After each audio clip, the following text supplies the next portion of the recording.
Ya, ada aja memang ya berita di negara ini ya. Aduh, gue udah sampai capek ngeliat berita-berita gini ya. Jadi udah kemarin Pertamina katanya oplosan, terus emas palsu, kagak ada sertifikatnya gitu ya. Dan sekarang juga mulai kebuka lagi nih kasus lain yang meledak di negara ini. Yang bukan lain adalah soal minyak goreng yang dicurangin kali ini. Dari yang harusnya itu dijual dengan volume 1 liter, tapi yang didapetin sama konsumen selama rentang waktu yang cukup lama itu ternyata cuma 750 sampai 800 mili doang. Tapi halo semuanya, kembali lagi sama gue Aldo di Detektif Aldo dan di berita terkini alias bikini hari ini. Gue mau ngebahas soal kasus minyak goreng minyak kita yang lagi rame banget di sekitaran 1 minggu terakhir ini. Karena seperti yang gue bilang tadi, ada indikasi bahwa kita sebagai konsumen itu dicurangi ya indikasinya sama produsen. Jadi dari minyak yang dibeli itu katanya kemungkinan besar kita dicurangi sekitar 200 ml. Dan buat lo yang nggak tahu, minyak kita itu adalah program pemerintah berupa pengedaran minyak goreng yang harganya diatur pemerintah dari tahun 2022. Waktu minyak goreng itu lagi mahal banget dan susah banget buat didapetin. Jadi ini sebenarnya minyak lu, bukan minyak kita ya. Mari kita mulai bikini kali ini. I lost myself. I waited still.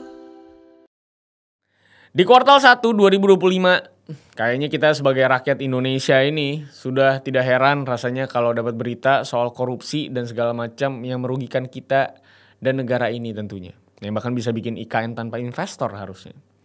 Dari yang mungkin paling meledak itu ada kasus Pertamax oplos, terus ada dugaan kasus emas palsu juga. Terus sekarang nih akhirnya yang muncul ke permukaan itu adalah masalah yang bisa dibilang bahkan lebih grassroots lagi dari kasus Pertamina. Karena kalau ngomongin Pertamax kan nggak semua orang juga sebenarnya punya kendaraan bermotor, nggak semua orang juga pakai Pertamax gitu ya. Dan bisa dibilang masih ada lah orang yang mungkin sehari-hari commuting pakai KRL, pakai Gojek mungkin, pakai angkot, dan pokoknya masih ada sebagian orang yang nggak secara langsung merasakan kerugian dari Pertamax yang diduga oplos ini di mana-mana. Tapi kalau masalah yang sekarang lagi terjadi, kayaknya hampir nggak mungkin dari kita tuh nggak kena. Karena ya siapa juga yang tidak pakai minyak goreng. Kan numis sayur pakai minyak goreng, goreng tahu isi juga pakai minyak goreng. Dan hampir semua makanan kita itu pakai minyak goreng. Karena Indonesia suka banget ngegoreng. Atau ya kecuali memang lu orang yang kaya banget yang tiap hari mungkin numis makanan atau masaknya pakai olive oil, itu terserah juga. Tapi jarang juga orang kaya sih juga kan. Jarang juga pakai olive oil semuanya. Tapi gue ini lagi membicarakan realistisnya. Mayoritas yang mungkin 99% dari kita ini pasti pernah atau bahkan setiap harinya mungkin memang membutuhkan minyak goreng ini buat masak. Jadi yang sekarang dipermasalahkan itu adalah sebuah produk minyak goreng dengan nama Minyak Kita. Sebuah merek dagang minyak goreng yang dimiliki langsung sama Kementerian Perdagangan. Nah, Minyak Kita ini dulu diluncurkan pada tahun 2022 untuk ngelancarin yang namanya distribusi minyak goreng ke seluruh Indonesia. Yang pada masa peluncurannya itu minyak goreng ini dijual dengan harga eceran tertinggi di 14.000 per liter. Dengan kemasan yang sederhana tanpa desain neko-neko, dan pokoknya minyak goreng yang satu ini tujuannya buat mempermudah lah masyarakat itu untuk bisa ngedapetin minyak goreng sebagai salah satu kebutuhan pokok terpenting buat masak mereka sehari-hari. Apalagi dengan adanya head atau harga eceran tertinggi, seharusnya harga minyak goreng ini juga jadi kejaga. Jangan seperti yang sempat terjadi di beberapa bulan sebelum minyak kita rilis ke publik. Kan sempat tuh ya, kalau nggak salah di awal 2022 itu susah banget buat beli minyak goreng. Dan sekalinya ada yang jual harganya juga mahal banget. Nah, tapi masalahnya dari minyak yang seharusnya menguntungkan dan membantu masyarakat ini, akhirnya komoditas yang satu ini malah diduga berbuat curang. Kecurangan itu ada pada peredaran minyak kita dengan keterangan 1 liter. Tapi pada kenyataannya itu minyak sebenarnya cuma sekitar 750 sampai 800 mili doang volumenya. Dan produk curang ini beredar di beberapa daerah di Jabodetabek. Dan terutama kasusnya ini terjadi pada kemasan botol, bukan kemasan pouch yang biasa dipakai buat isi ulang.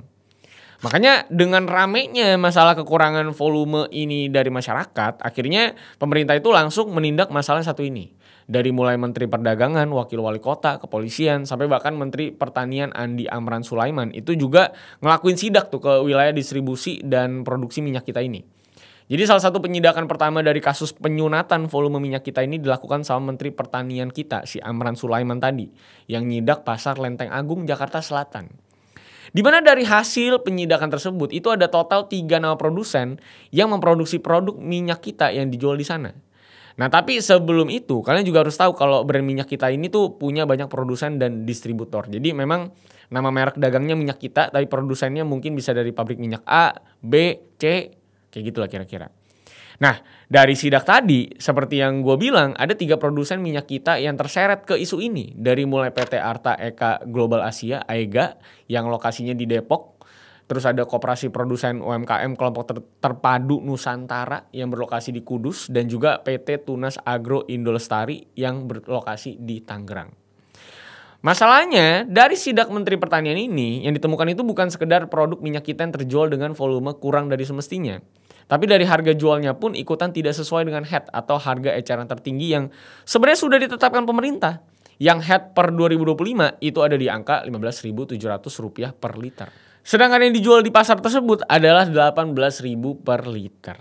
Dan udah jelas dari sisi volumenya pun kurang 200-250 mili per liter per botolnya. Dan per hari ini gue syuting di tanggal 13 Maret 2025. Baru aja tadi pagi atau siang itu, Menteri Perdagangan Budi Santoso dan kepolisian itu ngegelar sidak ke salah satu pabrik tersebut yang sebelumnya udah ditemukan sama Menteri Pertanian kita. Yang secara spesifik itu dari PT AIGA. Nah, dari keterangan awal itu kan PT AIGA ini diberitakan ada di Depok. Tapi ternyata per penyidakan hari ini, ternyata pabrik tersebut pindah ke Kabupaten Karawang. Dan udah disegel dengan garis polisi beserta dengan drum-drum plastiknya buat nyimpen minyak. Dalam penyidakan ini, Kementerian Perdagangan dengan Satgas Pangan Polri itu ngedapetin bahwa si pabrik ini tuh sebenarnya belum melakukan produksi dan masih dalam tahap persiapan. Tapi di sana itu ditemukan total katanya, walaupun belum produksi, itu udah ada 140 karton minyak kita. Dan juga udah ada 38.000 botol minyak kita yang takarannya tidak sesuai dengan apa yang ditunjukkan pada kemasannya. Dari pemeriksaan Menteri Perdagangan, pabrik yang satu ini memiliki stok minyak kita dengan volume 825 ml dari yang seharusnya 1 liter. Dan pengujiannya juga bukan cuma pakai gelas ukur emak-emak yang buat dipakai masak ya. Karena gelas ukurnya di sini aja pakai yang udah tersertifikasi. Sehingga ukurannya akurat dan gak meleset. Makanya dengan 2 temuan tersebut nantinya Kemendak sama Satgas Pangan Polri ini juga bisa menggunakannya sebagai bentuk bukti atau barang bukti untuk menindak kasus ini lebih lanjut. Makanya Menteri Perdagangan Budi Santoso itu juga bilang bahwa dia tuh akan menjatuhkan sanksi berupa pencabutan izin edar minyak kita kepada si PT AIGA ini. Dan pemilik PT AIGA juga tentunya diperiksa dong, pasti sama kepolisian. Dan selain dari temuan tadi ya, temuan lain yang didapati Mendak dengan Polri juga adalah bahwa si PT AIGA ini terindikasi telah menjual lisensi distribusi produk minyak kita pada 2 pengusaha lain di wilayah Tangerang yang lisensinya itu dibayarkan sebesar 12 juta per bulannya. Supaya si 2 pengusaha Tangerang itu bisa mengedarkan minyak kita di daerah sana. Dan udah pasti 2 perusahaan yang ada di Tangerang tersebut juga tidak memenuhi syarat produksi dan penjualan minyak kita pastinya. Walaupun kalau dari beritanya Tempo dikatakan bahwa si lisensi dari PT AIGA itu udah ditangani oleh Polda Banten dan udah tidak beroperasi lagi. Dan terlebih lagi ya, yang jadi masalah itu juga kan bukan cuma dari sisi pengurangan volumenya doang. Tapi dari sisi bahan minyaknya pun mereka itu cukup nakal juga. Karena di Indonesia itu kan ada 2 jenis minyak sawit yang beredar. Dari yang pertama itu minyak DMO atau Domestic Market Obligation, yang intinya diatur kebijakan pemerintah, di mana si produsen itu harus menyisikan hasil produksi untuk kebutuhan dalam negeri sebelum diekspor. Dan salah satu contohnya itu ya si minyak kita ini. Dan jenis yang satu lagi itu adalah minyak non-DMO yang dijual bebas di pasar.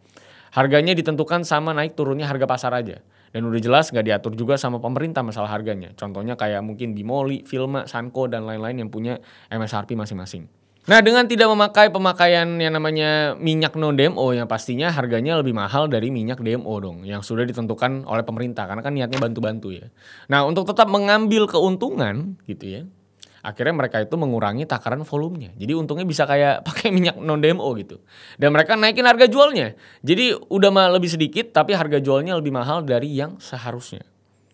Walaupun sampai saat ini nggak semua minyak kita itu terbukti disunat dari sisi volumenya. Karena kalau kita lihat ke liputan Metro TV, ke sidak salah satu distributor lain dari minyak kita, bisa dilihat kalau PT Bina Maskarya Fausta itu terbukti tidak mengurangi takaran penjualan mereka dari sampel minyak kita pouch 1 liter dan juga sampel pouch 2 liternya.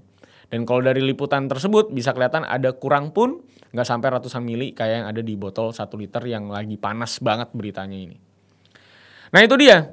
Tapi sebenarnya yang terjadi sekarang memang di era pemerintahannya Pak Prabowo, ini memang di kuartal 1 ini banyak banget kasus korupsi yang ditindak ya. Banyak banget kasus-kasus besar yang akhirnya terbuka ya. Yang kayaknya udah ditahan-tahan, akhirnya sekarang dibuka dan ditangkap-tangkepin.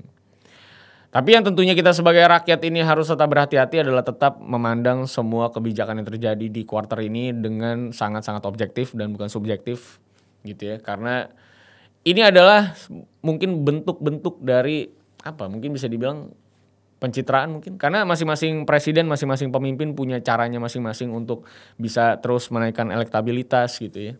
Dan terus mempertahankan image mereka gitu ya. Nah kalau Pak Jokowi beda gitu ya, Pak Prabowo juga punya cara yang beda mungkin. Jadi intinya tetap harus melihat kinerjanya aja. Karena kalau misal kasus-kasus kayak gini, cukup bingung kenapa tiba-tiba meledak semua di awal tahun ini gitu ya. Kenapa meledaknya semua di awal tahun ini. Bahkan sampai nama-nama kayak Ridwan Kamil diperiksa juga, Hasto juga ya kan. Bahkan Tom Lembong gitu dari awal. Lu lihat deh videonya Tom Lembong lagi mau diwawancara, didorong nggak boleh ngomong katanya gitu ya. Jadi ini banyak banget hal-hal aneh yang terjadi di kuartal 1 ini ya. Jadi mari kita melihat ini sebagai hal yang sangat-sangat objektif dan kita lihat bagaimana Pak Prabowo bisa meneruskan banyak nama-nama yang bisa ditangkap-tangkepin terus sampai nanti ending dari kepemerintahannya. Apakah akan konsisten gitu ya? Apakah figur-figurnya juga akan konsisten yang ditangkap atau gimana? Mari kita lihat nanti episode berikutnya. Karena ini udah jadi liga ya sekarang. Jadi ada Liga Korupsi Indonesia ya. Udah ada LKI nih yang terus mereka orang-orang ini pada bertanding ya. Kita akan lihat apakah liga ini akan seperti apa di tahun ini. Menarik sekali. Sampai minyak goreng lo bayangin. Ditipu-tipu sama pengusaha juga ya. Sampai jumpa semuanya. Apakah Anda ada yang beli minyak kita ini, minyak goreng ini? Silahkan tulis di kolom komentar. Apakah kalian juga mengalami kekurangan mililiter di pembelian kalian? Sampai jumpa semuanya. Silahkan berikan sentimen terbaik di kolom komentar. Terima kasih sudah nonton sampai akhir. Sampai jumpa di bikini lainnya. See you guys. I lost myself. I waited still for a glimmer to